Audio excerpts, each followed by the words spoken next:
अभी आप सुन रहे हैं पुरसोलिया से गुज गुज बुझाई गुज गुज गुज गुज बुझाई।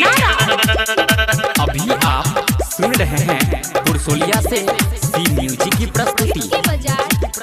गुज गुज बुझाई केला कौ के गयू बॉडी गुज गुज बुझाई छ। केला कौ के गयूज केला कौ के गयूज बॉडी गुज गुज बुझाई छ। चोली के चीज पूरा लुज लुज बुझाई छ। केला कौ के गयूज बॉडी गुज गुज बुझाई छ। केला कौ के गयूज बॉडी गुज गुज बुझाई छ। गुज गुज बुझाई गुज गुज गुज गुज गुज गुज बुझाई। अभी आप सुन रहे हैं पुरसोलिया से सी म्यूजिक की प्रस्तुति। तोहर 16 के छेलौ जवानी गे जान के करा से तू जाके करे लही ने मान।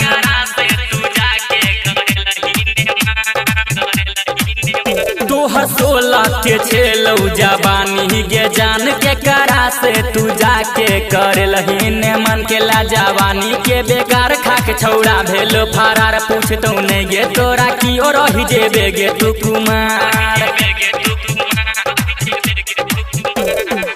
पूरा जवानी तो ऊपर भागई छ।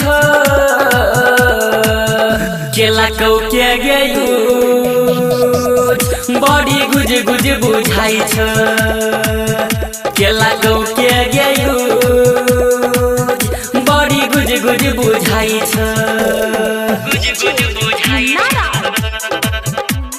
गुज गुज गुज गुज गुज गुज बुझाई गुज गुज बुझाई। पहिले छेलौ जवानी गे कनी फूलल या बुला गई छौ देखई में घुलल घुलल।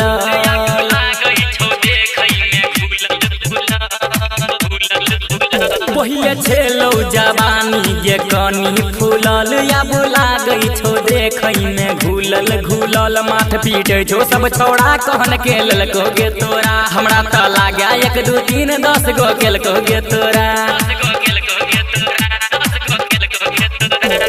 राइटर राजा अंकित पूछई छ। केला कौ के गयू बॉडी गुज गुज लागई छ। केला कौ के गयू बॉडी गुज गुज लागई छ।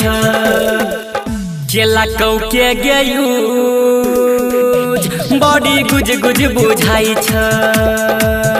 केला कौ के गयूज केला कौ के गयूज बॉडी गुज गुज बुझाई छ।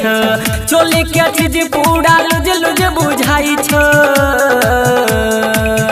केला कौ के गयूज बॉडी गुज गुज बुझाई छ। केला कौ के गयूज बॉडी गुज गुज बुझाई छ।